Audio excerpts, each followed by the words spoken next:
the great thing is it's all backed up by science. You know, it's not hippie, it's not fluffy, it's not woohoo. You know, it's all actually scientifically proven to have huge impact on our lives for the better, not just emotionally and mentally, but physically as well. You know, it's life-changing. It really is life-changing. So simple things like standing in your back garden, looking at the sky. If that's the very best you can do, you're doing something. It could be going into the office car park and leaning against a tree in the car park.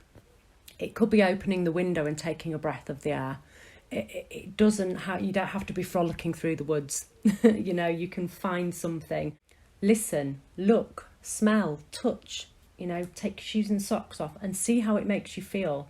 When you reconnect with the natural world, your connection with other people improves and other things improve, and your connection with yourself improves. So, you know, this is a really, really positive thing, not just for the planet, but for humankind itself, you know. And we've got to do something, because, you know, the past few years has shown us that if we don't, you know, tragedies are occurring all over the planet for various different reasons, because of our behaviour, because of our disconnection, because of the way we're treating the natural world, because of the way we're treating our planet that gives us life, and it needs to change.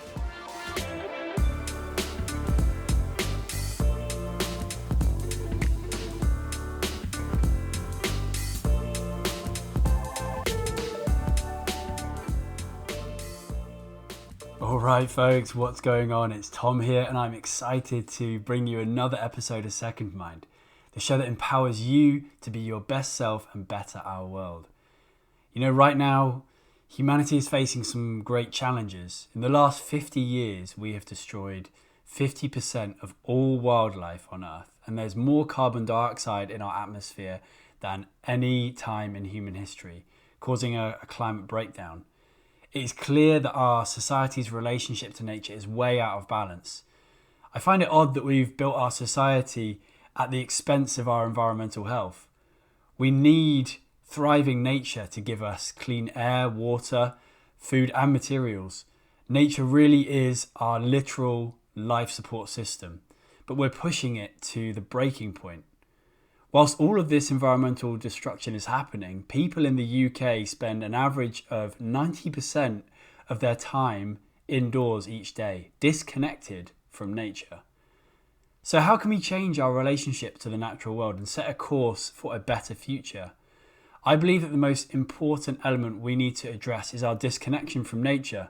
How can we truly value nature when we don't even feel connected to it? If we all individually build a connection to our natural world and love and respect it, it gives us fantastic, fertile bedrock for us all to work together and create a sustainable society and solve these massive planetary issues that we now face. Today's podcast is all about nature connection, a powerful process where an individual can use their senses to mindfully engage with the elements and environments of the natural world. I have the brilliant Faith Douglas as my guest, who has made a career out of helping people to discover their own relationship to nature. She runs forest bathing courses in the UK where people use mindfulness to experience the magic of woodlands. She is also the curator for Thorp Perrow Arboretum, where people can visit and discover many different types of trees. She has recently completed her awesome new book called The Nature Remedy, a brilliant guide to help anyone connect back with all the elements of the natural world, from the sky to the earth to the trees. In the podcast today, Faith tells her really moving story of how she found her connection to nature through her own personal challenges and how she started to work with forest bathing. She shares her tips on how to generate a connection with nature, using your senses to relax your mind and body.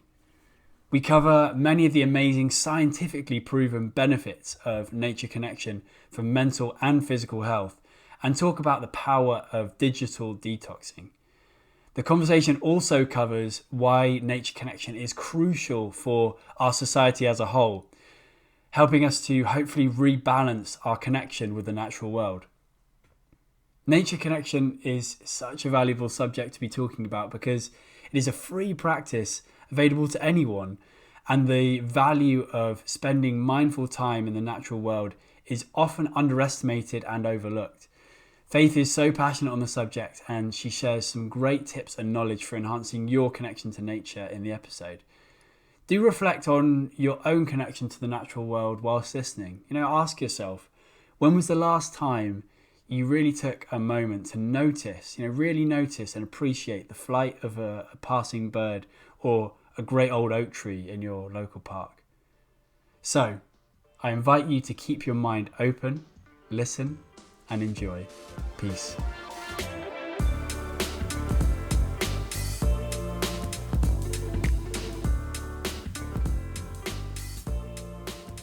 All right, let's get this thing going. Faith, welcome to the Second Mind podcast. It is really good to have you here. I've been really looking forward to this conversation. I was walking around before it started raining down today with thunderstorms and all kinds of weather. I was immersing myself in some nature connection. I was thinking how much I was looking forward to talking with you today about this whole topic, so I find it utterly interesting. Great stuff. Thank you very much, Tom. It's lovely of you to invite me along to have a chat to you, talking about my favourite thing in the world. So yeah, no, it's great. Thank you. When I was doing the research for our chat today, I had a look at your Nature Connection Facebook page, and you posted something recently with Dr. Jane Goodall reading What Happened When We All Stopped. And I hadn't encountered this before, so it was a video. I clicked the video and listened to the poem that was read by Dr. Jane Goodall. And it said, "It starts with a whisper, a word in the air that can't quite be heard, but you know that it's there." And I thought it was such a pertinent time to get these words out, because with the current scenario that we've got, everybody's, because of the COVID-19, we're all slowing down and spending more time doing less, but it's actually given us a really valuable opportunity to get more connected with nature, amongst other things. And you have we're on the cusp of releasing your book, The Nature Remedy, and I think all of this is just perfect timing, because this is exactly what people need right now. Yeah, I came across that video. It's such a lovely video on Facebook. It just came up on my feed. I forget who shared it, and I watched it, and I think it's aimed at children actually.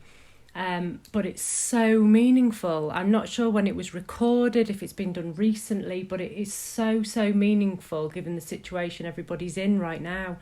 3 months ago we were told to stay at home, not to go outdoors, and I think, once people are told not to do something, you almost crave it. And I found that in the area that we live in, I've never seen so many people walking around, cycling. People, I had no idea they lived in this area actually.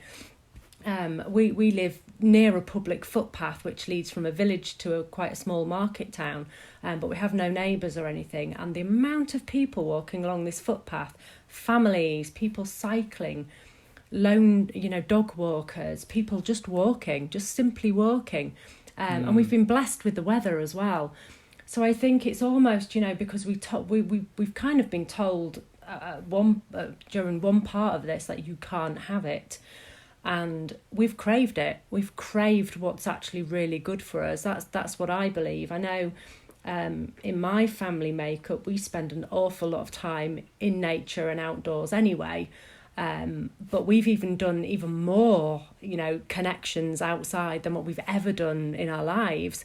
Our garden's looking absolutely fabulous, like most people's in the country's gardens are absolutely amazing right now. And people have really found this connection, which is a natural connection, again in their lives, and it's wonderful. And I just hope that, that given restrictions have been lifted and people are kind of trying to get back to their normal lives, that perhaps they will remember this time and remember their need for the outdoors, their need for the natural world, perhaps their fascination with the bees and the flowers in their gardens or the sky above their heads, and the message that life has almost had, that we need to slow down. We need to have calm and peace in our lives. And when you do slow down, you really do start to notice things. So it's been a really interesting time, very, very sad for many, many people. But yeah, it's, you know, my book is coming out at a time when I really think people need it, actually. And, you know, I really want to get into all of the amazing content in your books. I've really enjoyed looking through it and reading it. But Thank you. the poem itself that I just referenced, I really think that the fact that you were saying people are out walking in the local areas and paying attention to the nature that's around them, they are actually being able to hear these whispers that are coming through from nature. It's like a intuitive connection that we all have, and people are starting to latch onto that again. And as you were saying, you know, once the restrictions are lifted, it can be very tempting for people to go back to their normal rhythms. But I'm hoping that they're going to really remember that whisper that came forward during the lockdown about this value of the connection that we have. And people can remember that during times of crisis or any other time in your life, nature is always there for us. You know, it's always giving and it's always present. And we just have to be able to hear. It's always there, you know. It's forgiving, it's non-judgmental, and it supports our life. You know, that says everything, really. And it's, you know, you talked about the whispers. It started with a whisper, and if you go back to March and April, when it very first, you know, the lockdown started, I work in an arboretum, and it's 100 acres, and it's usually open to the public. We've actually only just opened back up again within the last week, and in the springtime, it's one of the busiest times of the year for us. We have the amount of blooms and bulbs and blossom and bluebells that are flowering within the springtime period is unbelievable, and people come from all over the country to have a look, to visit us. And this spring has been absolutely amazing, and sadly nobody could come to witness it. So I did a lot of virtual tours online to try and show people what we had. You know, the daffodils haven't looked so good. The blossom was absolutely fabulous. The bluebells it was just a sea of blue everywhere you looked. And we sort of said to each other in the Arboretum, you know, has it ever looked this good? And then it got me thinking. I was thinking, well, or is it just the fact that we're noticing it's always looking this good, it's always this amazing, but perhaps we just don't take the time to notice. You know, and nature's sort of chucked us a lifeline, didn't it? It chucked us amazing weather. It chucked us fascinating blossoms and blooms. You know, the gardens never looked so good. The flowers never bloomed so much. The birds have never sung so loudly. But it did make me think that, you know, perhaps we just don't notice. That's why we just don't notice it looking that good as it has done this year. And, you know, you mentioned there that you work in an arboretum. I know that also from our chat before the call and looking on your website, you also do forest bathing work, and also you've written this book, The Nature Remedy. But that's not your original career, is it? You started off in nursing. So I was wondering if you could tell the listeners how you got from nursing to being in this nature connection space and working in the arboretum. Yeah, it's an interesting journey, and one that I believe right from, as you might have read in the book, right from my childhood has kind of led me to where I am right now, and that's really what I truly believe. So as a child, we grew up in leafy Harrogate. It's known for being a very beautiful place. We lived near the pine woods, so we had woodland and gardens as our playground. We were very lucky. And my parents were very, you know, they worked very hard Monday to Friday, sometimes weekends. And on an evening, they would take us to the woods for a walk. We would go spotting bats. We might go to the beach, but it was always a really deserted beach. It was always off the beaten track. You know, my dad had this great belief as, you know, and he used to say, you do not need to leave the country to go on holiday because there's so much to see in this country. And he's not wrong. You know, we're very lucky with where we live. So true. And Oh yeah, and so we never went abroad as children. We used to go to Scotland, to Wales, and we were always staying on farms or deserted islands in the middle of a loch somewhere up high up in Scotland, surrounded by nature.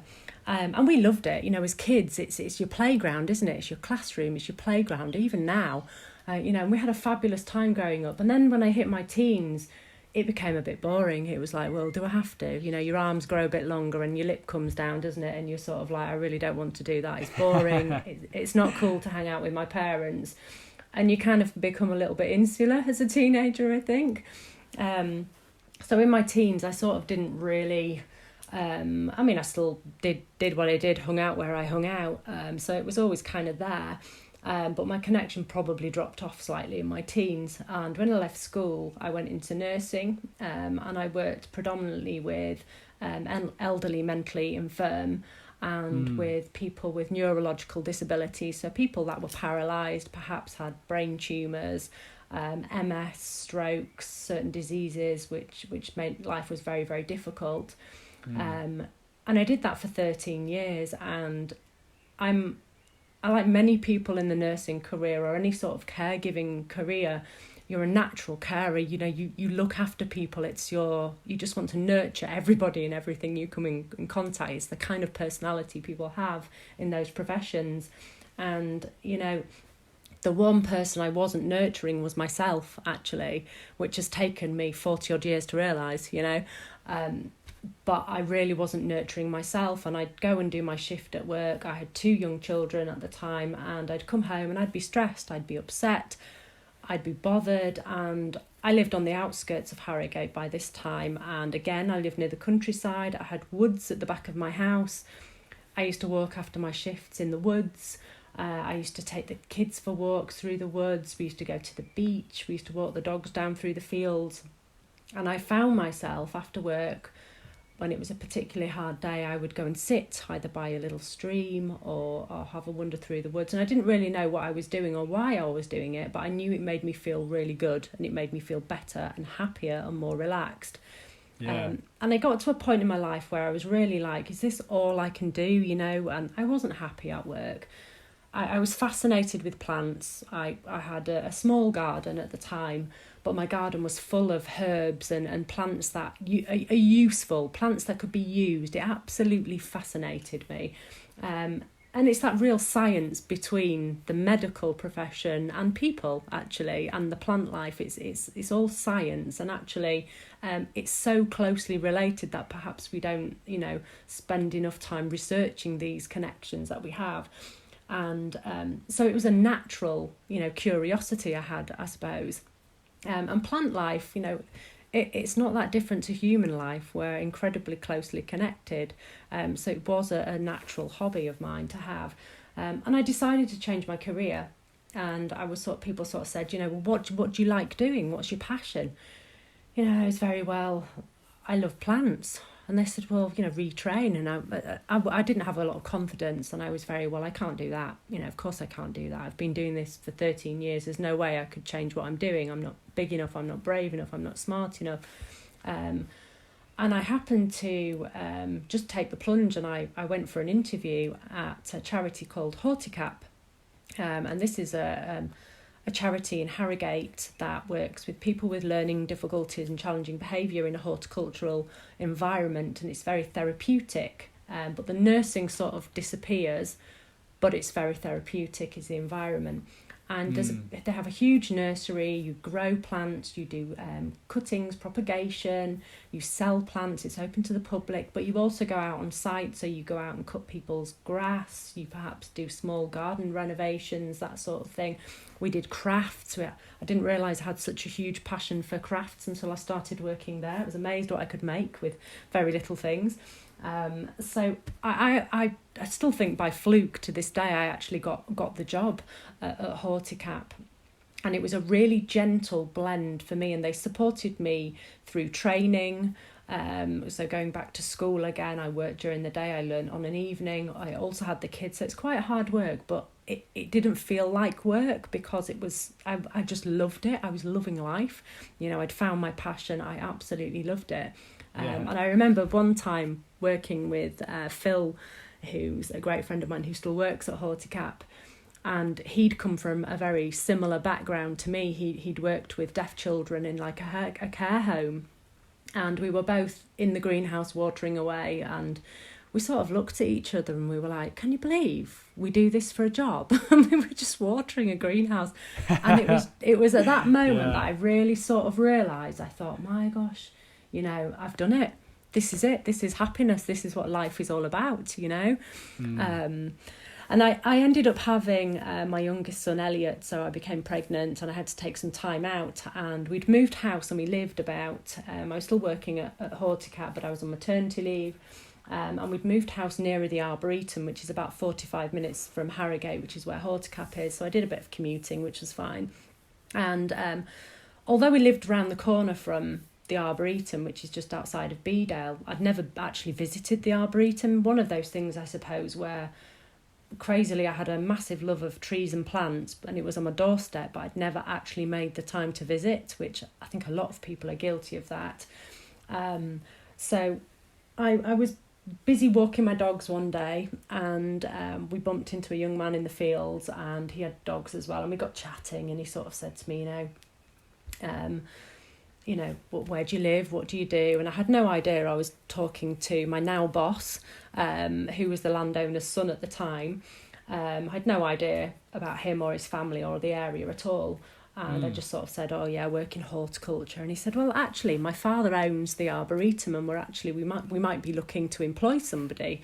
Would you mind dropping your CV in? And I was pregnant with Elliot at the time, so I was happy in my job, and I was like, well, yeah, okay. And I walked off with the dogs, and I didn't give it a second thought. You know, I didn't hand in my CV. I just carried on with my life. And I suppose this is where the universe was kind of a bit insistent, I suppose. And I was actually sanding the floors of Elliot's nursery at the time, so you can imagine the state I looked. And I was quite pregnant as well, and I had this knock on the door, and this very well-dressed gentleman was standing at the door, quite eccentric, and he was like, I'm John Ropner, you must be Faith. And I said, yes. And he said, I heard that you're a bloody good horticulturalist. And I was like, okay, I have no idea who you are, what you're doing here. And he said, would you mind coming to speak to my wife, Nikki, who's in the Land Rover down the road? So I was like, okay. So I left the house and walked down the road with this man I've never seen before. And I went to the Land Rover, and there was Nikki, or Lady Ropner, Lady R, as I know her now, laid in the back of the Land Rover because she'd broken her knee the day before. And she said, hi, shook my hand and everything through the window of the Land Rover. And they said, would you mind coming to the house to have a chat with us? We're really looking for somebody. It's great that you live so locally. Would you come and have a chat? So I was like, okay. And they were really insistent. So I was like, well, I need to go. This has knocked on my door quite literally. So I need to do something about it. Yeah. So a few evenings later, I went to Thorp Perrow, to the Arboretum, went to this huge stately home. Knocked on the door, and I felt very small, and I was like, hi. I was offered a gin, I think, which I declined because being pregnant, obviously, and I'm not a drinker in the best of times. I stuck to water.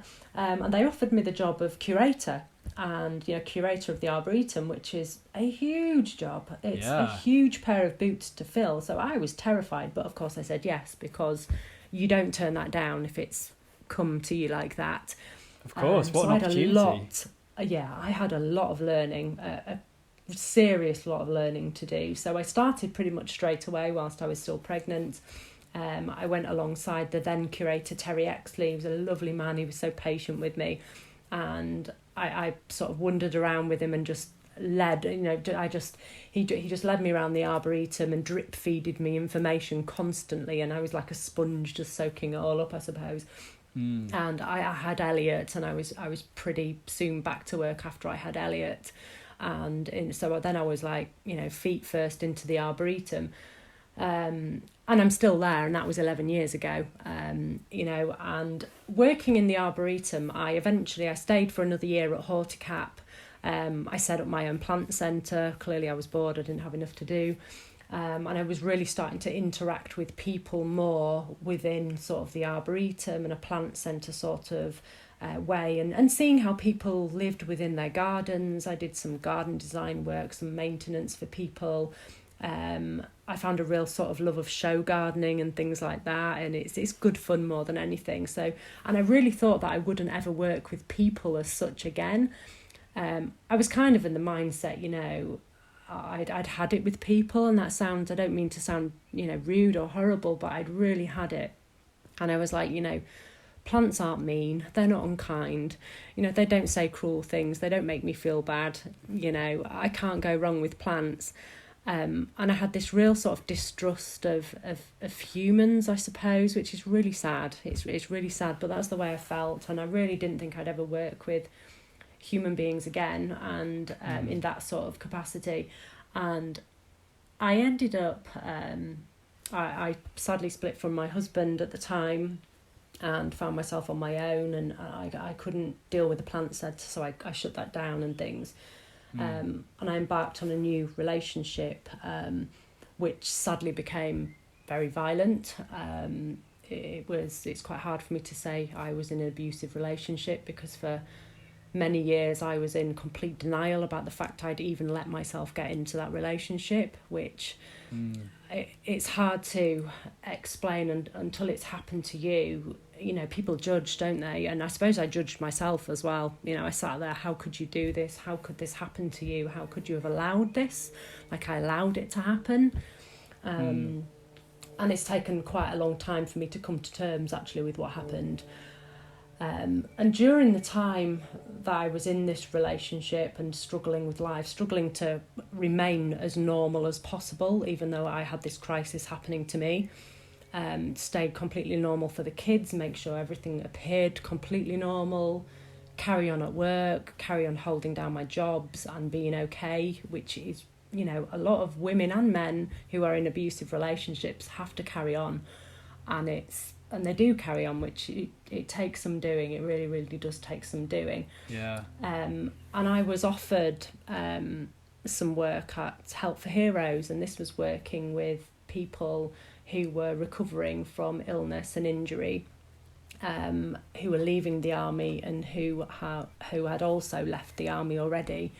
And they wanted to come and do a project. So I sort of said, you know, we've got this space in the Arboretum. I'd really like to build an education garden. Everyone's got one but us. Let's do this. I'd love to do something for kids, you know, an outdoor classroom, somewhere where they can learn and really get in touch with nature. So they came along and we did this bit of project, and the guys came every week, and we used to have this laugh that every day they came, it rained. So I'm pretty sure the whole of the year that they came for that project, it rained all year. I'm sure it did, because every single day it rained when they came. And we had a great time, and there was one particular, and I was sort of like, just, you know, I'd done the little bit of the horticultural as therapy with Horticat, but this was a completely different bag. This was very complex mental health, or the majority of it was. And I remember one young man coming one day, and he was really down. He didn't speak, he wouldn't make eye contact, wouldn't even lift his head up, bless him. And there was only a small group of them, and I sort of said, you know, is he all right? And they were like, well, we'll see how it goes. He hasn't slept very well. You know, this guy had complex PTSD from, you know, contact in Afghanistan, and he didn't sleep. You know, he was really struggling. On this particular day, it was quite hard for him. And he came along, not speaking, not having a good time, and I sort of said, right, and it was at the beginning of the project, and I said, right, I'd like to build a wigwam. And he was like, he piped up and he said, you know, I know exactly how to build it. And we'd already cut some trees down, so he had these big long stems, and he said, I know exactly how to do this. So he set about showing us all how to make this wigwam, literally out of lengths of tree, so some great big stems from conifers that we removed the tops from, and string. That's effectively all he used. And there was lots of tying string, wrapping it, twisting it, hiking big lumps of wood around, and we finally got this wigwam structure up that day. And by the end of the day, you know, this guy, he bounced out of the Arboretum. He had his head held high. He'd achieved something. He was pleased with what he'd done. He'd been outside all day. Yes, it was raining, but it was another one of those days. But, you know, he left feeling great. And I witnessed all of this, and I was like, my gosh, you know, that is so simple, so natural, so easy, and so, so much common sense, but yet why aren't we doing it? So it really struck me that there was something there. And I ended up being offered a job at Health for Heroes, and I went up to the centre on a weekly basis and worked with the veterans and the people leaving the army, and the other services.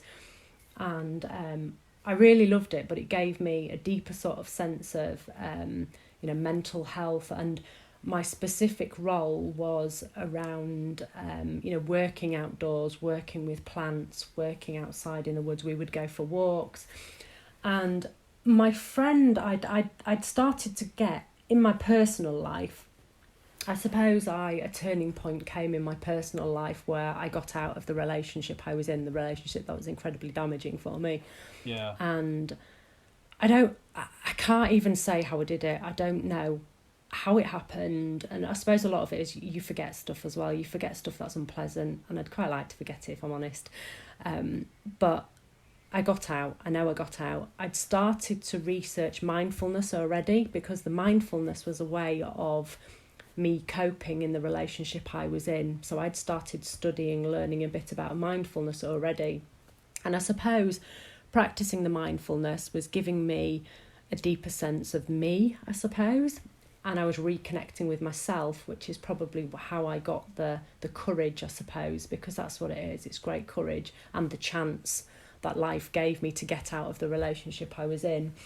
And I don't quite know when it popped into my life, but forest bathing came up, and I read what bits I could find out about it, and I found out it was a study that had been done over in Japan, and they'd found in the research, which they'd done in the 1980s, so quite old research really, that they found that when we inhale certain oils, wood oils that trees give off, it has a direct effect on our nervous system. So it reduces our heart rate, our blood pressure, balances our cortisol levels, so it affects our stress. It can help us sleep better, helps with pain, we recover quicker from illness and injury, helps with behaviour problems, depression, PTSD, anxiety. All these things were coming up, and I'd read the little bit I could find, because there wasn't a huge amount. And I realised by this time I'd moved into the woods, so I lived in a house in the woods, and my whole life revolved around the woods, being outside, the natural world, animals, and my job and my kids, and that's it really. And I realised pretty much a lot of the stuff I'd been doing was this, and that's why it made me feel better. That's why these guys and girls that came and worked with me felt better. And I was like, this is, there's something here. I couldn't find anything in this country at all. It was all America and Japan at the time.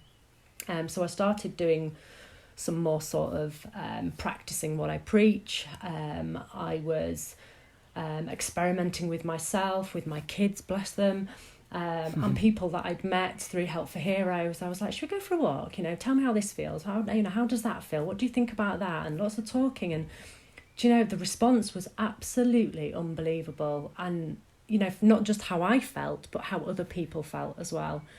And I set up my business, Forest Bathing UK, just because there was nothing in this country at the time, and I wanted to share with others the benefit from this that you can get. And we started at Help for Heroes. Kelly, one of the instructors there at the time, set up the health and wellbeing programme. And Kelly's a great friend of mine, and we still do a lot of workshops and retreats together now. She's a yoga teacher, and she gave me the chance to put forest bathing on the programme. So the guys would come to Thorp Perrow, we'd have a walk around, and it would be done in such a way that, perhaps they were receiving therapy, but it wasn't done in a therapeutic environment. It was, not the standard therapeutic environment, in the natural therapeutic environment. Yeah. And the feedback was absolutely amazing. And it kind of made me a bit braver to sort of go, I can do this. I've been doing it for ages and not really realising.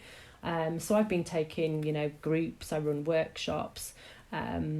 I work with YAS, which is the Yorkshire Agricultural Society, and I run workshops on mindfulness in nature. for school teachers, primary school teachers, which they deliver free of charge to school teachers in this area, so we can bring it into classrooms so that children learn these coping techniques, which are all around us if you take the time to stop, slow down, as we said earlier, and become aware of our natural surroundings. And I realised, I it's so much more than just being in the woods. There's so much more than being in the trees. You can achieve these therapeutic results anywhere in the natural world. You can go up a mountain, you can go to the beach, you can go under a waterfall, you can go in a meadow. You don't have to have a tree in sight. I've been to the desert. I practiced mindfulness in the desert. It was amazing, completely different, quite challenging, but absolutely amazing. It doesn't have to be in a wooded environment like a lot of people think. I was approached by HarperCollins, and I was approached by them on Twitter, actually. And at first I had a message from a lovely lady, and she sort of said, I wonder if we could have a chat about an article. And I'm rubbish at the best of time with my email and social media and things, and I really do believe in practicing what I preach, and I try really hard not to be online, and it doesn't sit right with me at the best of times. So I'm always pretty slow to get back to people, and I was like, okay, yeah, I'd love to help. I can answer your questions. And she asked to speak to me, and she sort of said, I'm from HarperCollins, and I was like, oh, blimey, that's a bit serious. it's a bit more than my local newspaper, which is what I was used to. And she sort of said, we'd love if you would consider. I told her my story, what I did, where I lived, where I worked, and she said, I'd love it if you could consider. We'd send a couple of people up to see you, and you would consider writing about forest bathing for us.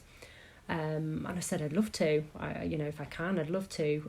Because I'd already written articles for people. I wrote a column in a newspaper, local newspapers, and I'd written articles online and things. So I actually enjoyed writing, which is just as well. Because believe me, this was challenging. And, so she sent a couple of ladies up who were absolutely lovely, and I got talking to them. I walked them around the Arboretum, but I said to them, I said, it's so much more than forest bathing. Forest bathing is a drop in the ocean, to put it bluntly. It's a tiny bit. You can get so much more. And they went away and they thought about it, and I gave them some examples, and I sort of said, just look at the sky, cloud gazing. It's something we put down to children, don't we? Look at the clouds, you make fluffy pictures up. I've had grown adults fast asleep in fields just from simply sitting there, laying back and looking at the clouds as they go by in the sky. It's such a soothing thing to do.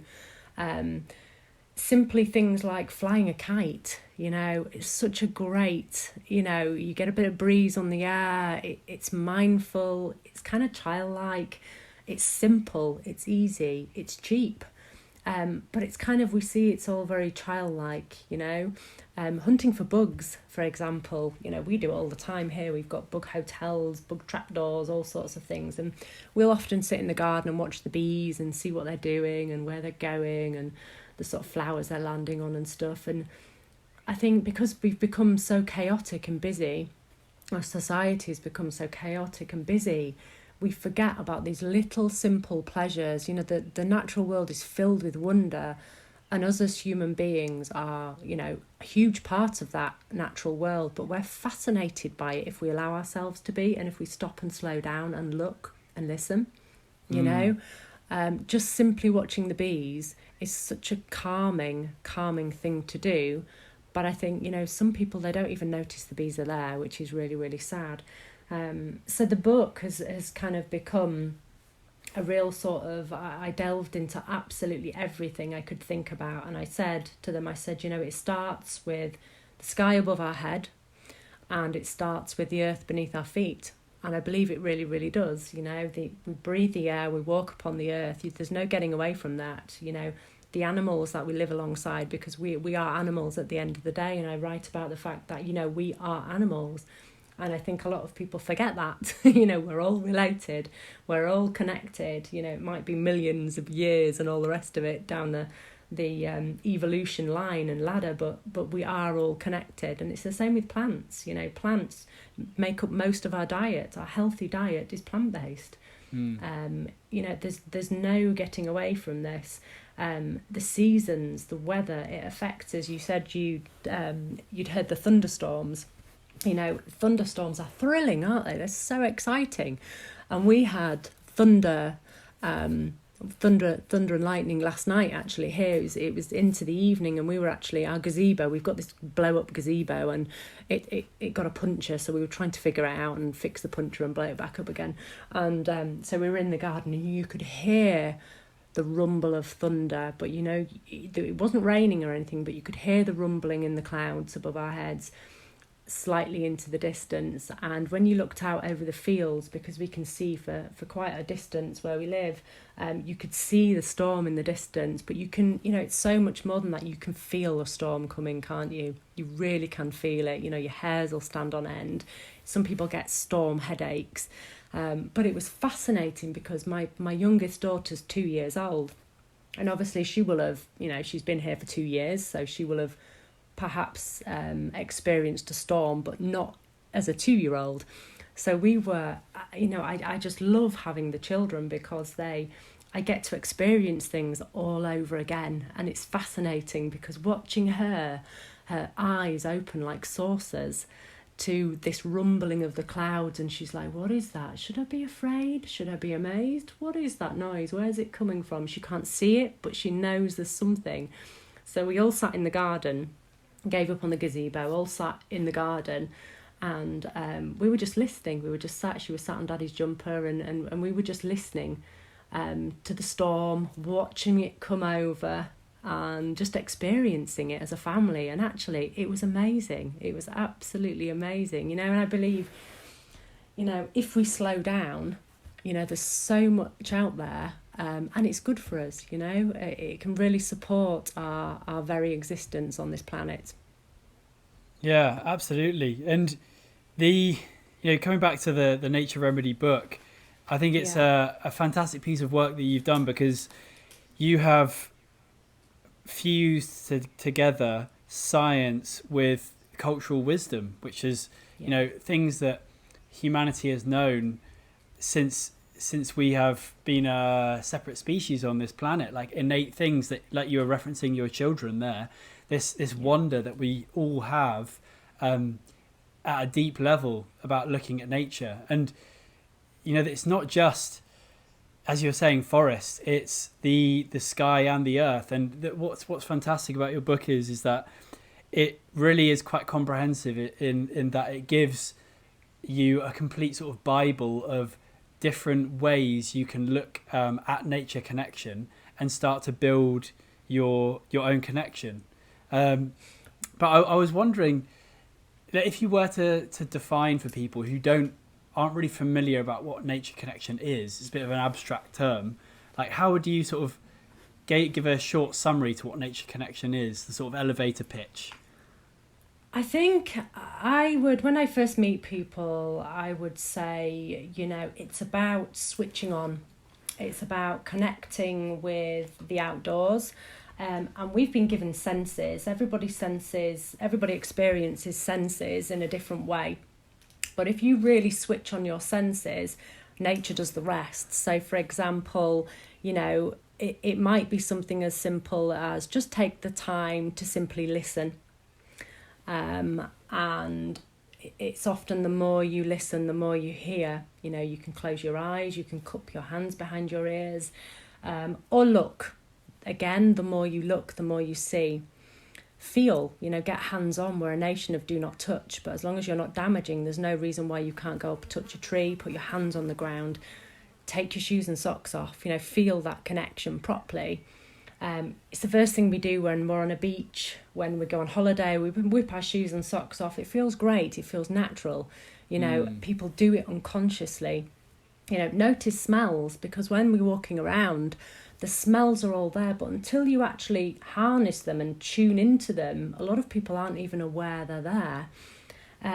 I set some sort of natural precepts to try to live by, because I believe, I get a lot of people have very high-tech lives, a lot of technology.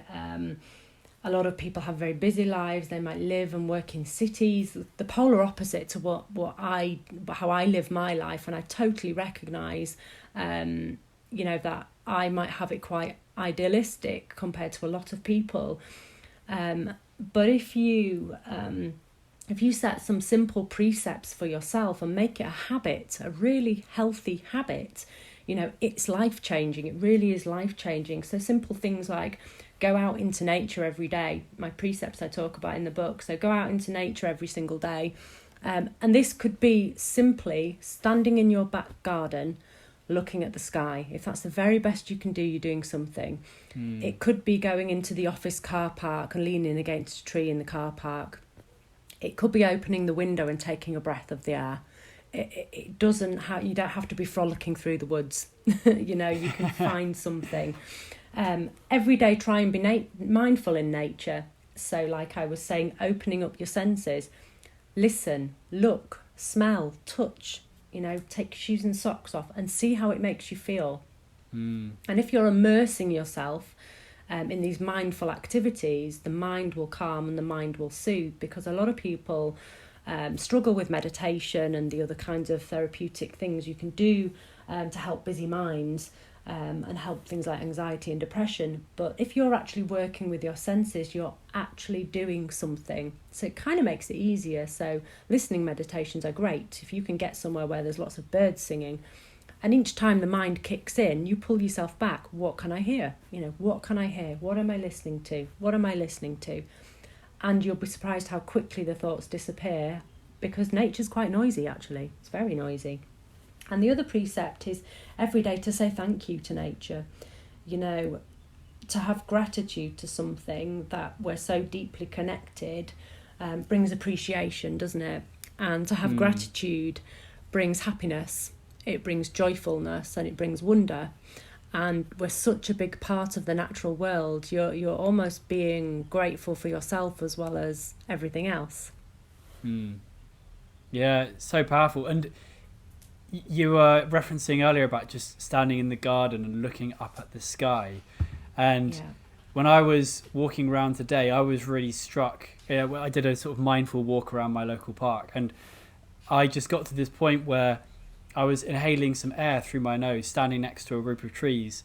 And you could just, when you were paying attention to what you were smelling, you could smell all of the different, it was almost like I could tell the different saps of each tree. I didn't know, what maybe even the tree was called, but I was picking up with my senses. But the fantastic thing is that even if those trees weren't there, even if I was in, a garden with really bare grass, basically, nothing really special to look at through someone who loves spending time in wild environments, you can still connect with the fact that you're breathing in the air that's been produced by all of our wonderful vegetation throughout the planet. And people can connect to things that might not seem like they're living, but they are part of all of the energetic exchanges of all life on this planet. And that is a connection that we all can share. Absolutely. Every single living thing, everything on this planet is connected, and there's no getting away from that. Evolution tells us that, science tells us that. And that's the great thing about doing what I do and writing about what I've written about, is science backs up absolutely everything. For those people who it's not good enough to just know that it makes them feel good. For me, I'm very much, it makes me feel good. I'm liking this. It's good for me. I kind of know what's good for me. But some people need stats. They need to read evidence. They need to see evidence. And that's absolutely fine. But the great thing is it's all backed up by science. It's not hippie. It's not fluffy. It's not woohoo. It's all actually scientifically proven to have huge impact on our lives for the better. Not just emotionally and mentally, but physically as well. You can get, you talked about the simple grass, for example. A lot of therapeutic gardens have something called snoozle lawns, and they will perhaps go and lay somebody who's quite sensory deprived, actually, perhaps somebody who can't see, who can't hear, so perhaps experiences the natural world very differently to somebody who can see and hear. they will actually go and lay them on the grass, so they will get skin contact.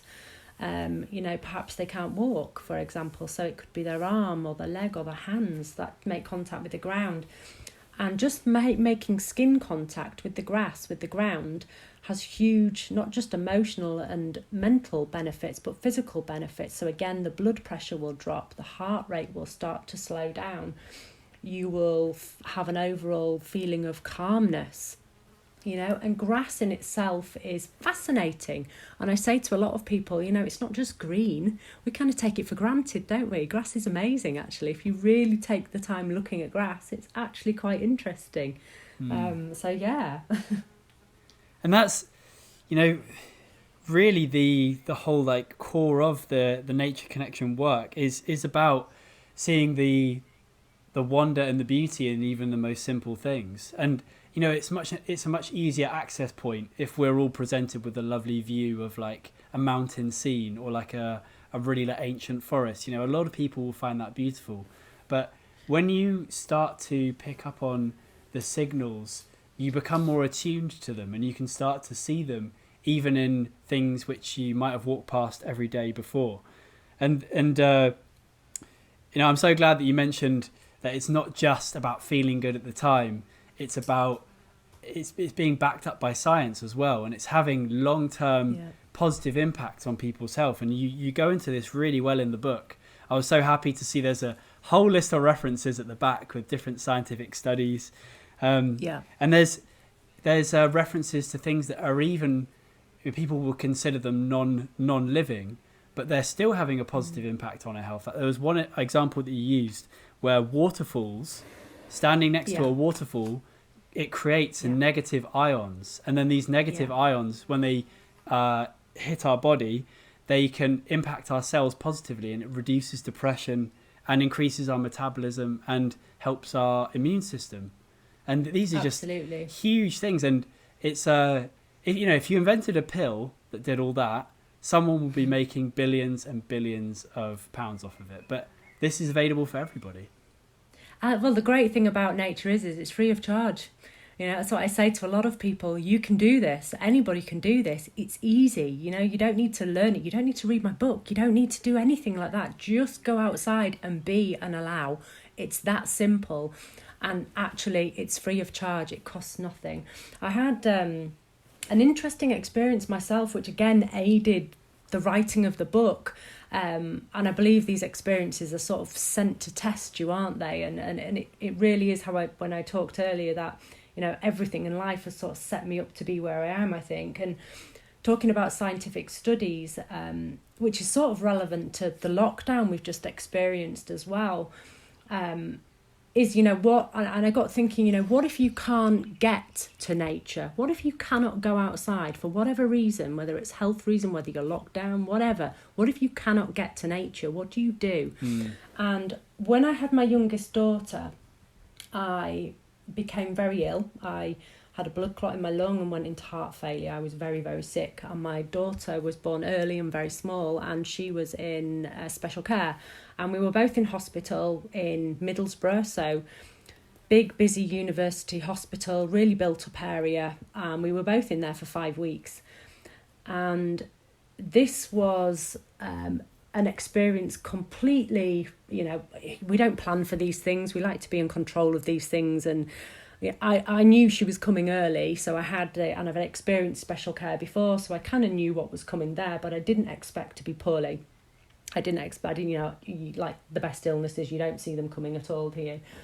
So it really knocked me for 6. And she was born the beginning of February, and the weather was very snowy. This was 2 years ago. So it was very, very snowy and cold up here. And I wasn't actually allowed to leave the hospital for obvious reasons. And within the hospital, there was quadrangles, like little small patches of garden in amongst all the buildings. And most of the doors were locked. It was obviously winter. They probably didn't want the patients going out there in the snow. And the weather was freezing. So I really struggled to find some anchor for me, something to do that I know would make me feel good and would make me feel better, and it would aid my recovery. I would sit in special care where I spent most of my time, hours and hours and hours of my time, day and night. And the window next to my daughter's crib, I looked out at a brick wall. There was nothing inside. There was no view, there was no tree, there was no sky. I literally looked out at a brick wall. So I was really, really struggling for myself, and it did get me thinking, because the book was sort of being talked about. I knew I had to write it. It was sort of coming. I had to think about it, so it was in the back of my mind. And it made me think. I was like, gosh, what if someone is stuck in hospital? What if they can't leave the house? How do they access nature? I cannot access nature, so what do I do?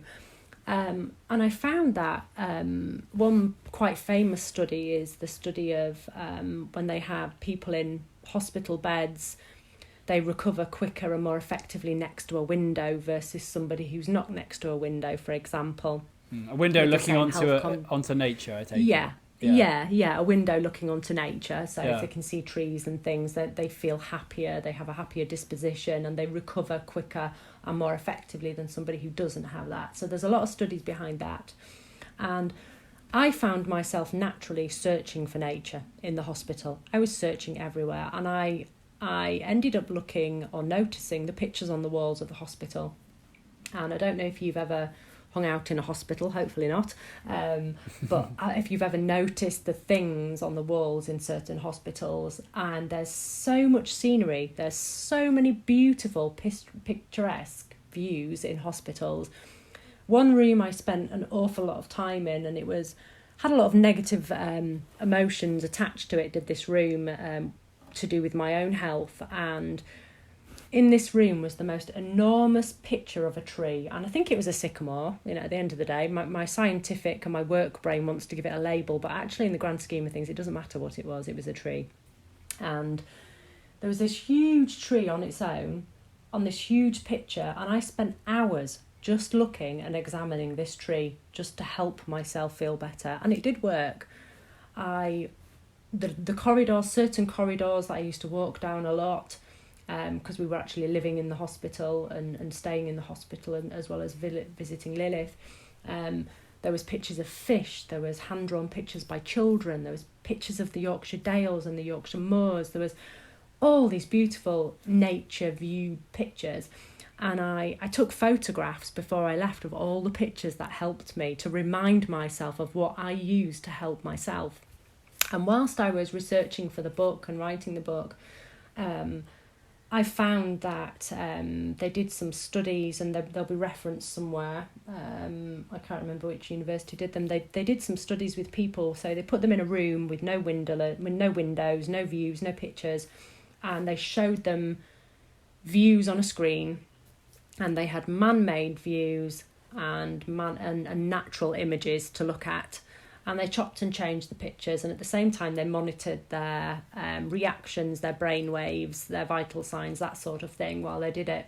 And they found that when people were looking upon man-made images, so perhaps traffic, lots of people in a busy shopping centre perhaps, high-rise flats and skyscrapers, people actually gave off stress in their body, so their heart rate would go a bit quicker, their blood pressure would rise, their cortisol levels would be higher, they gave off a stressed appearance, their breathing rate would become shallower and sharper. And when they looked upon pictures of natural environments like animals or woodland or meadows or the beach, rolling hills, the beautiful picturesque pictures you can think of, their body had the complete opposite effect. And this is a physical reaction, it's not, ooh, that looks great, oh, that's lovely, it makes me feel nice. This is a physical chemical reaction within our body happening just from simply looking at a picture of nature. And during the beginning of the lockdown that we're experiencing, we're very lucky where we live. We've never had we've had freedom throughout the whole of this because of where we live, because there's literally nobody here, and it's all private land, and so we haven't experienced the same thing that somebody that perhaps lives in a city or a town has experienced. And the point of me putting the virtual tours and the virtual things on the Arboretum pages was that I knew scientifically that it would help people. And the amount of people I spoke to that, and I said, you know, look at the videos, go on YouTube, Google birdsong, listen to it. The RSPB do birdsong radio, listen to it, you know, look at pictures of woodlands, pictures of the beach, listen to whale song, watch a live aquarium stream, you know, anything you can find, because it will help you. And if you can't get outside, it's the very best thing you can be doing to help yourself to feel better, and not just mentally and emotionally, physically as well. Yeah, absolutely. I think, you know, it's interesting because we've noted for a long time that when we've taken wild animals out of their natural environments, we place them into, you know, it's an extreme example, but we put them into zoos, and they have for a very long time. I know they're working on mimicking their natural environments, but the animals can tell that they're not their usual environments, and for a long time they were nothing like their usual environments at all. And that has caused so many mental and physical issues for those animals. And it's, you know, we're also animals, and we spend an awful lot of time nowadays outside of those natural areas, in the wild spaces. And it's no wonder that, you know, we are seeing a lot of mental health issues and like chronic illness. And, you know, this isn't just being caused by nature connection, but those scientific studies that you were referencing show that it's definitely having a significant impact. You know, with a lot of medical conditions, it's usually a multitude of factors that contribute towards it. But the fantastic thing about the nature work that you're suggesting is that, like you were saying, even if someone is in a hospital bed, they can still access some of that power by bringing up a photo on a screen and just looking at that. And it means that even the most restricted of people can at least tap into it. Yeah. And you know, I really, until I experienced what I experienced in the hospital, I hadn't given it a huge amount of thought. You know, what if somebody can't access this? And it kind of shows during, you know, March and April this year, when people really couldn't go outside, that naturally everybody's sort of gravitated towards their gardens. And at my local garden centre, I know them quite well personally, they were sold out of compost and plants, and they were delivering, and they would run off their feet. They've never been so busy. And people all of a sudden had this urge to reconnect with their natural environment, whether it's a tiny yard or whether it's a huge country estate perhaps, you know. And it was really interesting to see people needing to go for walks, you know, the amount of people we saw around here walking and needing to get out. And it was almost a natural thing, a natural necessity, that the body was sort of saying, come on, you need to go outside, come on, you need to go outside, you know. And it's ironic that, you know, this virus is, they say it's killed by sunlight, for example. I think that's one of the things I've read. I don't know how accurate that is. You know, and I think there's a lot of power for our bodies, you know, to ward off illness, sickness, disease, viruses from the natural world. And if you're looking in medicine, our medicine comes from nature, you know. And it's interesting, you know, my kids obviously, you know, live and breathe this stuff as well. And my 10-year-old, we were having a chat over breakfast the other day. My 10-year-old actually said that he thought that the cure for the virus would probably be found in nature. And I thought, you know, he's not wrong. I bet he's not wrong, you know. Yeah, and that's the child's intuition again coming forward, return to nature. So powerful. Yeah. What would you say to someone if they, you know, they've heard this conversation, they are on the edge of stepping out in an intentional way and connecting with nature? Is there like a best, like, first exercise that they could do, or like a simple way, like an easy inroad for them to have a first experience? Yeah, I mean, depending on the weather, because not everybody wants to go out in the rain. I don't mind, but you know, if you've got clear skies, even if you've got cloudy sky, you know, just simply in your garden or out the window, you can start gazing at the sky. That's incredibly powerful. Yeah.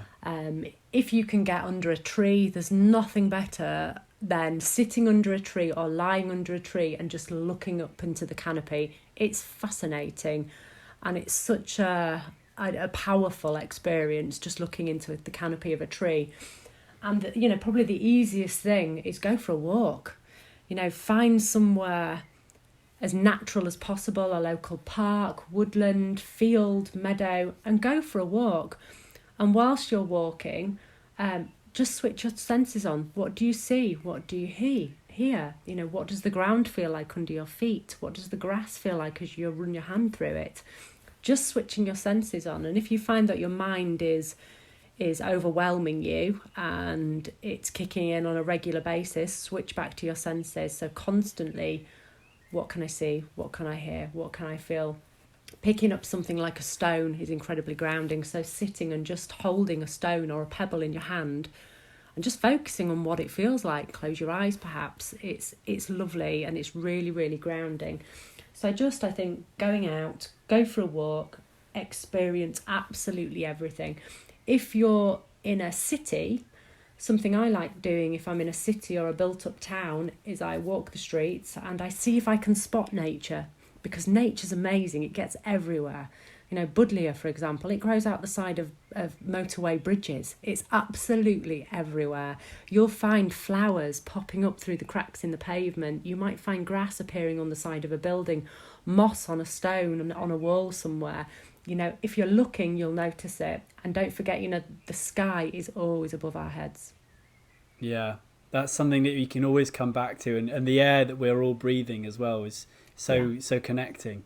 Something that I love to return to is, you know, if I am sitting on the ground or I'm holding like a rock or something, it always comes to me that the elements that make my body, you know, this is totally, even if you're looking at it from a non-spiritual point of view, scientific point of view, that all of the elements that are in my body, all of everything that I have has been given to me by the earth scientifically. Absolutely. And at one time or another, I could have had, you know, parts of me in a rock or a tree or an animal, and those particular elements have come together now to create the life form that I'm in at this time, and that always grounds me. But one thing I'd add as well is to say, because I've really like given this a go over the last few months, like spending more mindful time in nature.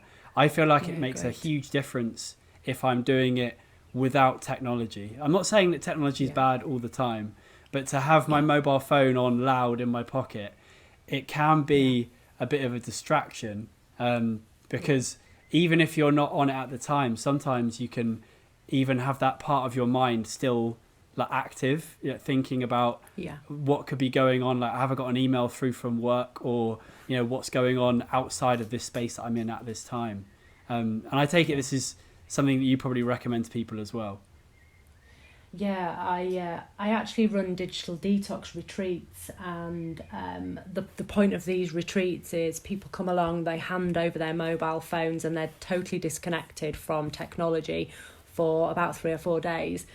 And they obviously know what they've signed up for. They've signed up for a reason, you know, and it's fascinating to see. Whilst, you know, I'm not suggesting everybody chucks their mobile phones away and goes and lives in a treehouse in the woods or something like that. I think it's about having balance, and it's about setting boundaries for yourself, boundaries that you know are realistic and boundaries that you know are healthy. And I actually have my own boundaries in place. Like I said earlier, that I'm not great on social media. I don't always respond to messages instantly. I'm not always hanging on the other side of an email. And, you know, I don't take my phone to bed with me. My phone doesn't come in the bedroom. And we don't have the TV on all the time. We have a TV, but it's not on all the time. And I have these boundaries in place because I know it's what keeps me healthy and my family healthy. So I do believe it's about balance, because while technology is amazing and it's helpful and it's useful, it's also quite damaging as well if it's used too much. And when I do these retreats, it's fascinating to see. So generally the people that come on these retreats are very busy people, very high-techy, business minded, attached to their phones a lot, and they're open about it. You know, they'll say, I use my phone far too much. And handing it over can be quite a stressful experience for them, because the realisation, I mean, if you've ever lost your phone before or misplaced your phone, you know, you can feel like the world is going to end just because you don't know where your phone is, for goodness sake, you know. And realistically, it's not, is it? Life is still carrying on, even if you don't have your mobile phone. And, you know, these people hand over their mobile phones, and there's only ever been one lady who wouldn't part with her phone. And we came to an agreement where she wouldn't check it. And I had to trust she was going to do this, and I believe she did as well. And everybody else handed their mobile phones in. And then they go throughout these days, and we do mindfulness. We're outside. They stay in log cabins. You know, there's running water, but there's no electricity. So it's candlelight, log burners. It's a beautiful place to do it. And we do sunrise walks. We do silent walks. So we spend a lot of time in silence as well, which is a very powerful thing to do. But it's all guided and supported. You know, I'm there all the time. So nobody's just sort of left in the woods on their own or anything like that. And at the end of this retreat, it's always really interesting to see the reaction of people when they come round to having their phones back.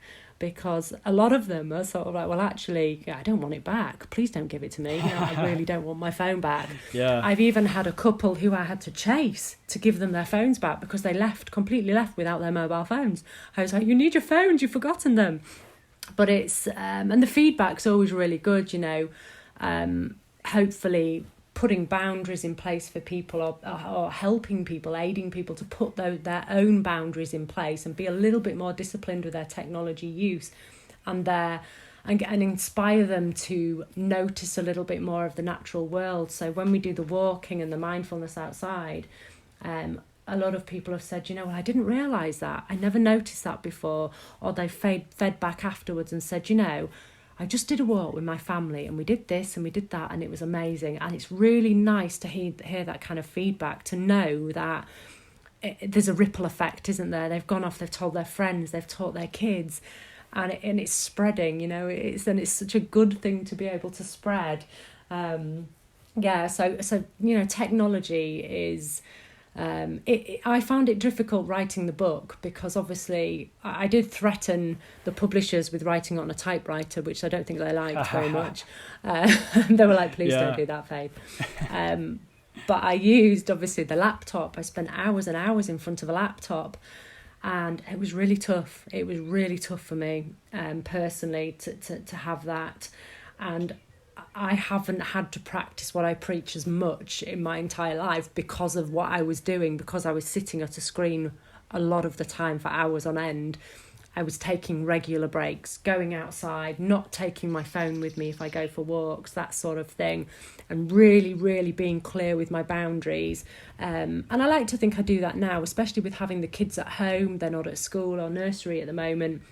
I'm being really strict about my working hours, my working time, because I still have to earn money, I still have to do my job, but equally I've got my children at home now, so things have changed, and it's forcing me even more to say, actually, that gets switched off, that's not being looked at. I've got emails piling up, I can't look at them today, and I'm not going to look at them. Something we found on the retreats is, you know, something like emailing and messaging as well. It gives us this it's almost like an illusion of being connected, and I suppose you are in one sense, but you're also quite disconnected in another sense. And you might get an email, and there's anxiety from either end of the scale when it comes to emails. So you will get an email, you'll receive an email, and you might have a little bit of anxiety created because you've received that email and you can't respond straight away, or you feel you need to respond to that email. I can sit here and think right now, I know I've got about 3 emails which involve the general public, so other people, via my work in the Arboretum, that I need to respond to, but I don't work again until Monday. And I now have to sit here for days knowing they're there and not responding till Monday. And that's tough because I feel that anxiety. I want to respond to those people, you know, to make me feel better, if anything, but for them as well. But equally, I'm not working till Monday. So I've really got to be strict with myself, because otherwise I'll be constantly emailing and responding to people, which just isn't healthy for me and my family either. Yeah. So at one end, not replying can cause anxiety, but also you send an email or a message and you're waiting for a response. That also causes anxiety.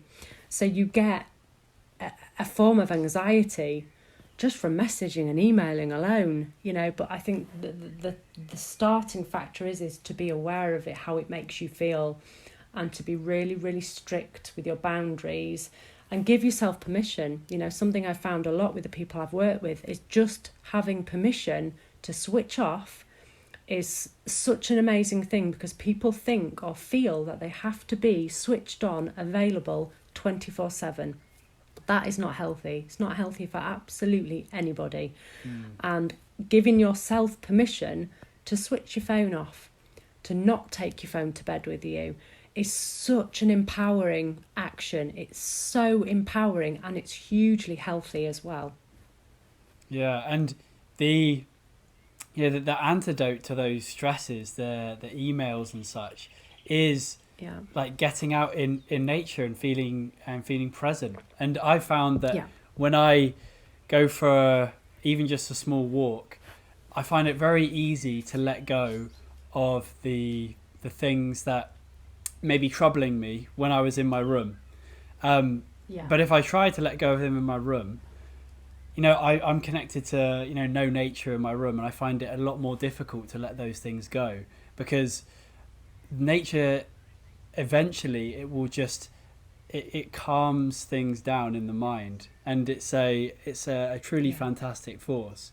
And another thing I'd add onto what you said earlier is to say that when people are out in nature as an antidote to maybe stress or technology or whatever, you know, things will start to come up, like thoughts. And you mentioned that it's good to be able to just return back to the present moment.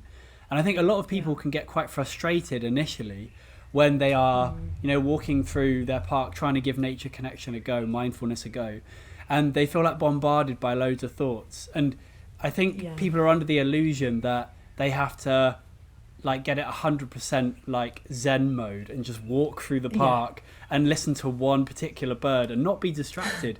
And that's just not, like, human minds, you know, we are pretty scatty most of the time, and we're always that the natural human condition is to be able to pick up on lots of different things. We're always scanning the environment. And I just wanted to kind of put the message out there to people that it's okay if lots of things are going through your mind. It's not about being perfect. It's about making the time in the day.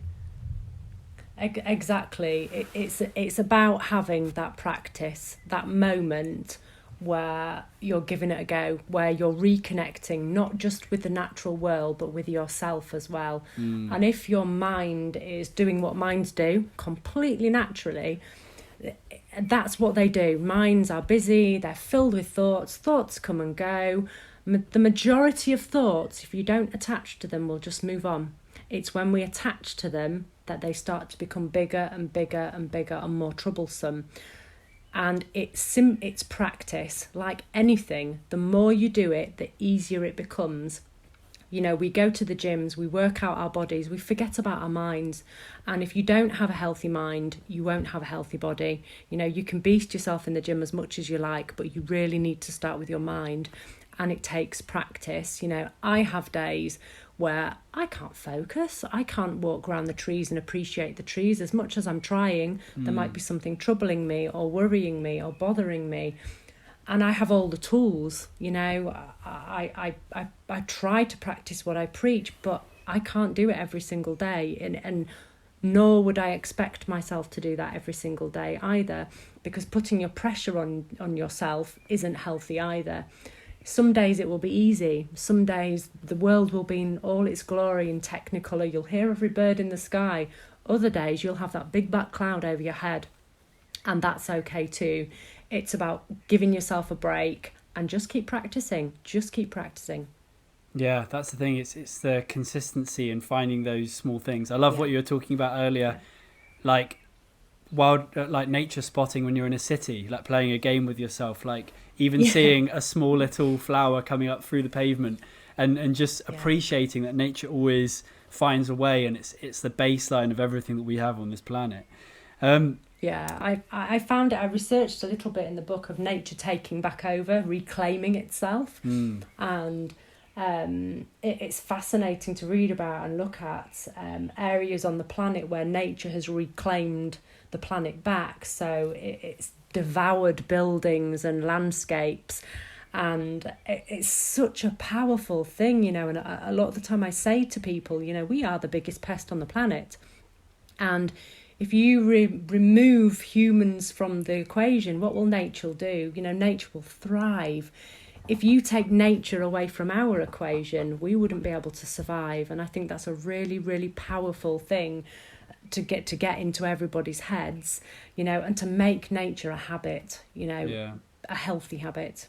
This brings me back to something that you said in your book about, the problems with humans as we're living our lives at the moment. Our society is at a time when we need to connect to nature the most. We're also destroying it at an incredible rate. And in the book, you say, this is a scientific bit of research that has come through, that 50% of wildlife has been destroyed in the last 50 years. And the UK once had 90% of its land area as forest, and now only 13% of its land area is forest. Just think of that change. That is massive. It's huge change in such a fraction of the time as well. It's a dangerous change. It's a very dangerous change, and we are already seeing the effects on human beings by the disease, the virus, the illnesses that are going around, the stress levels, the disconnection people feel and are living, and I think the answer is to throw all our effort and energy back into the natural world. And like I said earlier, it really is about balance. I'm not suggesting we chuck our phones away, stop working in the cities and move to a treehouse. It's about balance and getting that balance right for everything and everybody. Why do you feel, from your perspective, that we've lost that balance? It's clear that we're not in a great position right now of nature connection.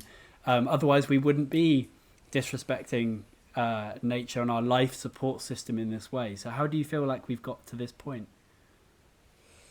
I think we're distracted. We're too distracted as animals. We're distracted by power. We're distracted by greed. We're distracted by glory. And we've become so chaotic that a lot of people thrive off the need for stress and busyness, and it becomes almost an addiction. And that's also there can be the human makeup as well. We are human. We're probably the most complicated creature on the planet. And that takes some doing. Sometimes I'm actually watching right now. I've got a tortoise in my room with me. He's a very large tortoise, and he's just mooching around at such a slow pace. He's free range, obviously, and he's just mooching around, and he's experiencing every single moment of each step he takes of his little life. And we are completely the opposite to that tortoise. We are 100 miles an hour everywhere we go, everything we do, and we need to slow down, which is what we said right at the beginning. What's happened in these recent times has forced people to stop, slow down, perhaps have a rethink of how they're living their lives and how it's making them feel, and be a bit calmer, I think. Yeah. I think that that taps into this really interesting way that we've constructed our system. It's like we've set everything up so that we can go against the rhythms of nature. Like we weren't getting enough light in the day, apparently. So we made electricity and light bulbs so that we could have light all the way through the night if we wanted to. And, I'm not saying that all the innovations that we've made in terms of technology are useless. I think they're fantastic, and I use them myself. Yeah. But it's about having that balance, and we've constructed society so that we dominate nature. We control things. We're obsessed with control sometimes, but we're actually finding out that when we see ourselves as part of nature, not above nature, when we are cooperating with nature, it can help us on not only a personal level, with the mindfulness walks in your local park or a forest, seeing yourself as part of that environment is innately calming, but also if we take it onto a policy level and look at how we are shaping our systems, seeing ourselves as needing to be in harmony and cooperation with the natural rhythms, hopefully will put us in a much better place. Absolutely. I think, it speaks for itself what's going on at the moment. The planet's in chaos, in absolute chaos, and it's our fault it's in chaos as well. And the answer is completely the opposite. The answer is completely the opposite. It's calm, it's not chaos. But I really feel like, your book is called The Nature Remedy, and I think that works on a personal level and on a societal level. I've got a deep belief that, on as individuals, if we are feeling good in ourselves and connected to the planet and to other human beings, we're going to be putting out better stuff and making better decisions that benefit the community as a whole. And what your book does is it gives people a fantastic roadmap wherever they are in life, even if they're in that hospital bed, or even if they have they're in a high-rise flat without any access to nature. It gives them a roadmap to start that journey of connection again. And if we all go on that journey of connection, we can literally take our planet to a whole new level, where we will be able to thrive, but also thrive in a community of life that is thriving with us, and we're not controlling it and trying to exterminate it, I guess. Absolutely. Nature encourages us to thrive. It wants us to thrive and survive as long as we're looking after it. It's symbiotic. We need to do something for it just like it does something for us. And, that's take care of it, have respect for it, have gratitude for it, live within it, because we are part of it. We are part of nature. There's no getting away from that. And you can have, the smartest job in a high-rise flat in the busiest city. There's no getting away from the fact that you are such a big part of nature and you are connected. The food you eat, the medicines you take, the air you breathe, the ground you walk upon. And the more and the longer we abuse what gives us life, the more sad, the sadder it's going to become. But, part of me looks at the situation we have now and thinks, what? Well, if there's one time when we've got the biggest signal to make this shift happen, this is the perfect time. It's just, things are getting to a level where, we're literally changing the climate, the life support systems that are on a macro scale on our planet, like the ocean currents and things like that. This is a time when people can either make a choice to start connecting with this, or they can just look at the signals that are coming forward that will interrupt all of our lives eventually. Absolutely. And there's the ripple effect. The more people do it, the more people will carry on, and the bigger and the better it will become. So I believe, it starts with ourselves.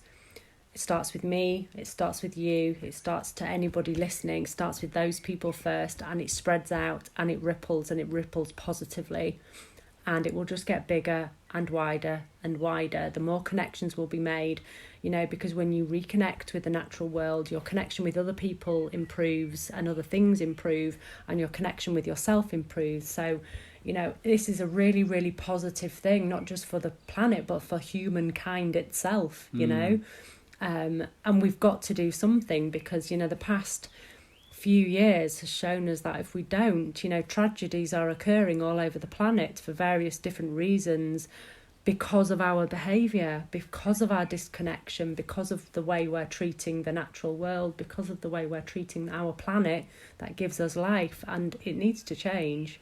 Yeah, the book starts off with a really fantastic, powerful phrase.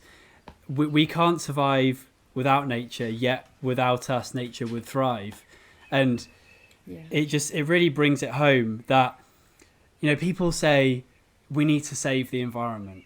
And immediately we assume that the environment is the thing that needs saving, because we're making it the subject of that quote. But actually what the environment does is it supports us. So really we're saving ourselves, and the environment will be fine and eventually rebound whatever happens to us. Exactly. Nature doesn't need us. It doesn't actually need us. Nature would thrive without us on the planet, but we cannot live without nature.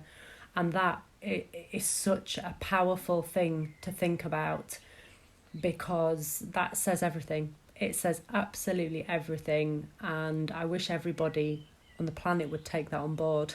Yeah, well, I think we're getting there, Faith. Don't worry. We'll get the messages. I hope so. Yeah. I hope so. Well, we're getting to the end of the conversation. I always have a last few questions that I ask people before we wrap things up.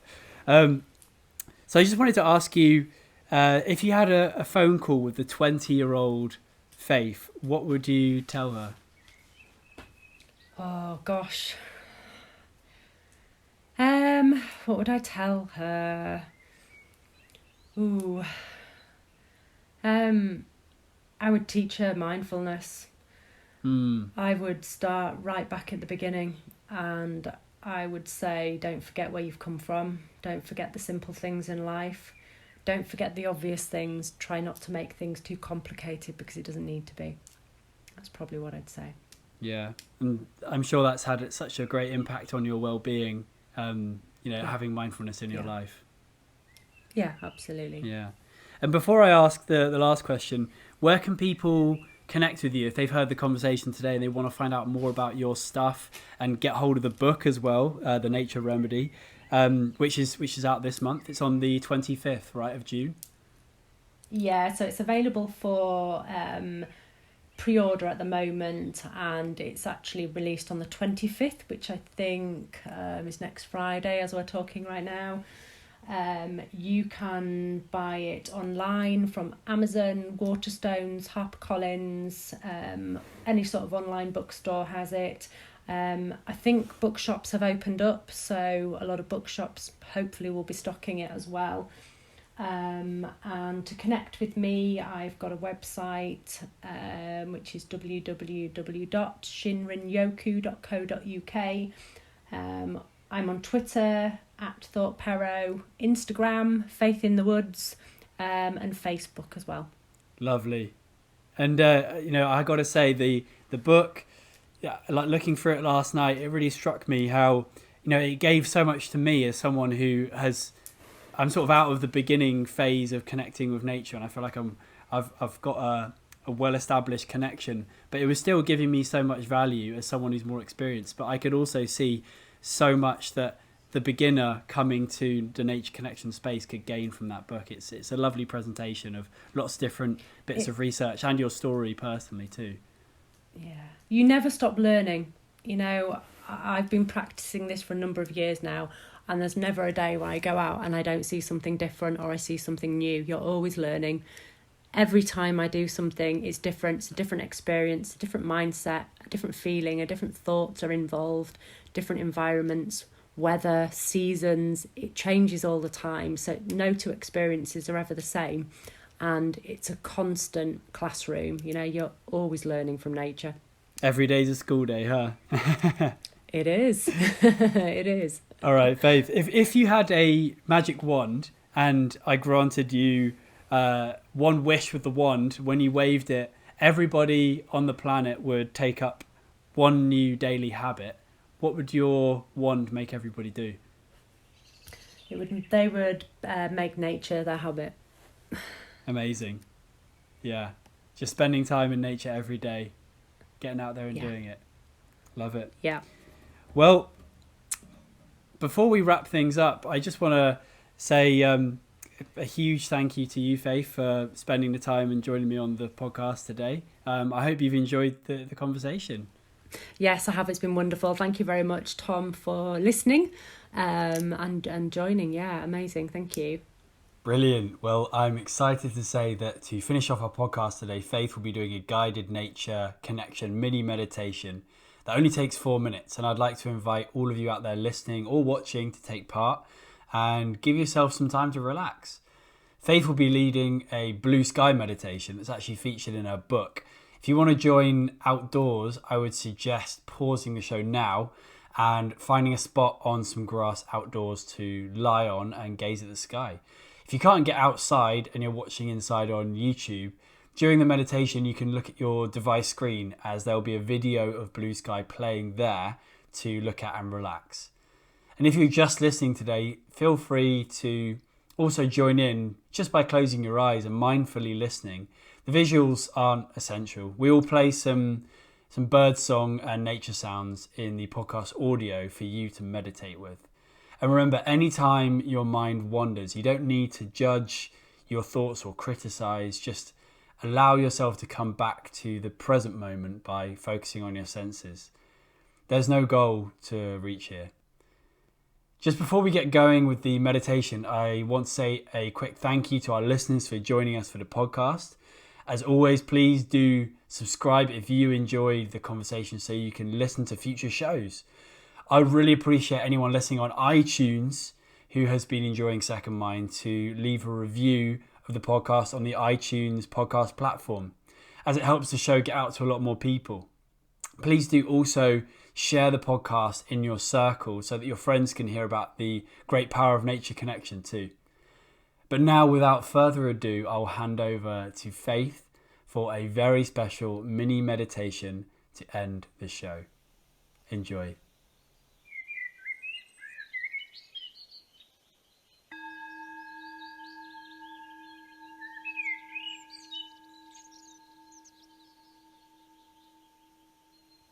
So just allowing yourself to find a comfortable spot. Perhaps you're lying in the garden with a clear expanse of sky overhead, beautiful blue sky, fluffy white clouds.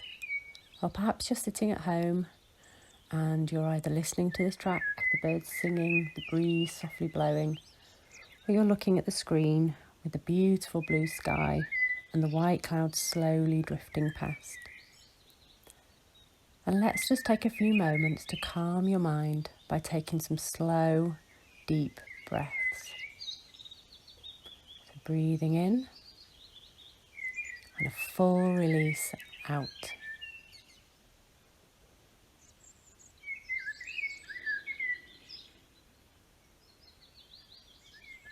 Breathing in and breathing out. And just try to allow any worries that might come to mind, any pains, any sensations of uncomfortableness. You don't need to change them. You don't need to do anything about it. Just allow them to slowly melt away. Breathing in and breathing out.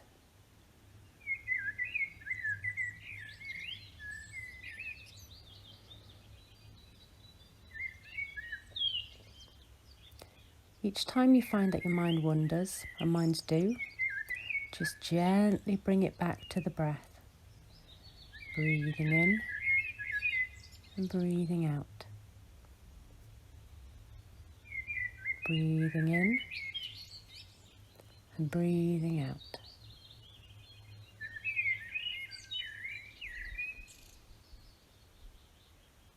Breathing in and breathing out. Try to see your thoughts as passing clouds and just simply let them drift on by. Breathing in and breathing out.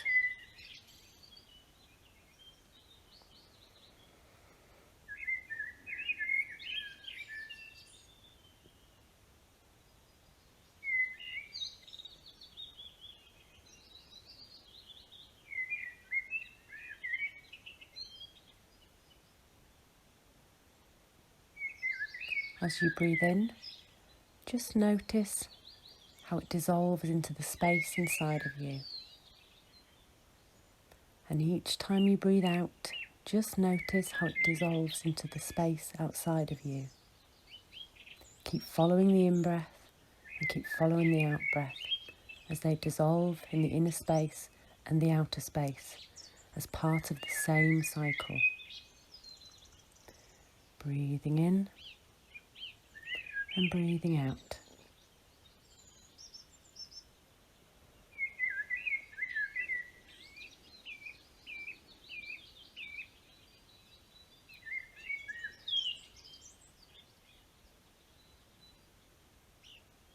Notice how the inner space of the mind and the outer space of your being are exactly the same. The inner space is at one with the outer space.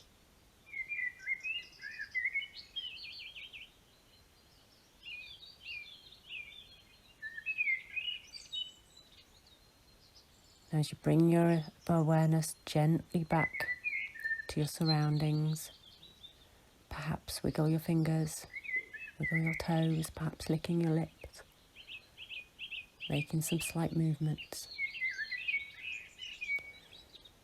And gently, on a breath that feels right for you, slowly open your eyes.